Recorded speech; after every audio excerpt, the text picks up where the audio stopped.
2026-27 অর্থ বছরের প্রস্তাবিত বাজেটে 25 লাখের বেশি নতুন কর্মসংস্থান সৃষ্টিতে 60,000 কোটি টাকার প্রণোদনা তহবিল ঘোষণা করা হয়েছে।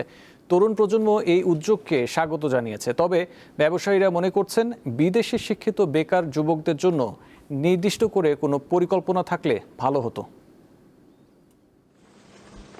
জাতীয় সংসদে বৃহস্পতিবার 2026-27 অর্থবছরের বাজেট উপস্থাপন করেন অর্থমন্ত্রী আমির খসরু মাহমুদ চৌধুরী। বাজেটে বিভিন্ন খাতভিত্তিক কর্মসংস্থানকে অগ্রাধিকার দেওয়া হয়েছে।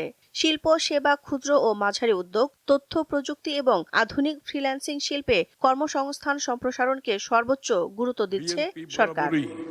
জনগণের আশা আকাঙ্ক্ষার পক্ষে শ্রমবাজারের চাহিদা মাফিক কারিগরি ও বৃত্তিমূলক প্রশিক্ষণ সম্প্রসারণ, তরুণ উদ্যোক্তাদের আর্থিক সহায়তা এবং নারী ও প্রান্তিক জনগোষ্ঠীর কর্মসংস্থানের সুযোগ বৃদ্ধি করার কথা বলা হয়েছে।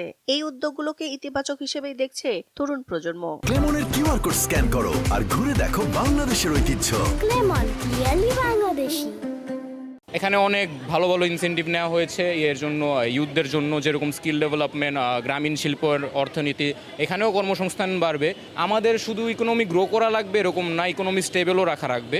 তো সেই ক্ষেত্রে সরকারের আরও কিছু জিনিস মোর স্পেসিফিকলি এক্সপ্লেন করে দেওয়া উচিত, যে ইউথ জেনারেশন এটা করলে ওদের ফিজিবিলিটি স্টাডি অনুযায়ী ওদের স্কিল এভাবে ডেভেলপ হবে। আমাদের দিকে দেখা যায় যে বেশিরভাগ ঝুঁকি থাকে যে ফ্রিল্যান্সিং সেক্টর বা কম্পিউটার রিলেটেড কোনো না কোনো এই মাধ্যম থেকে ঢুকেই দেখা যায় যে কোনো একটা বড় কিছুতে ঢোকা, কিন্তু মেয়েদের ক্ষেত্রে কিন্তু ব্যাপারটা অনেক কষ্ট হয়ে যায়।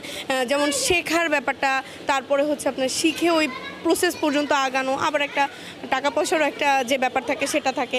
যদি সরকার থেকে এই খাতগুলোতে আমাদেরকে সাহায্য করা হয় তাহলে আসলে আমাদের জন্য খুবই সহায়তা হয়। এদিকে ব্যবসায়ীরা বলছেন, শিক্ষিত বেকারের সংখ্যা অনেক, বেকারত্ব কমিয়ে আনতে সরকার বেশ কিছু পরিকল্পনার কথা বলেছে।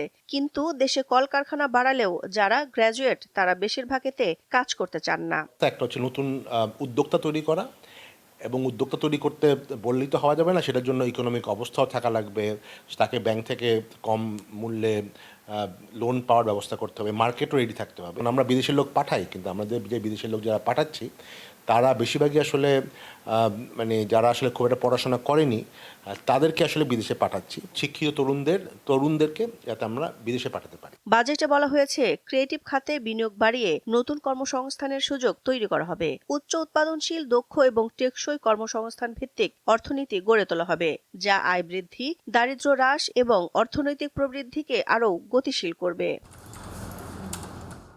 দিলশা দেনি, দীপ্ত সংবাদ, ঢাকা।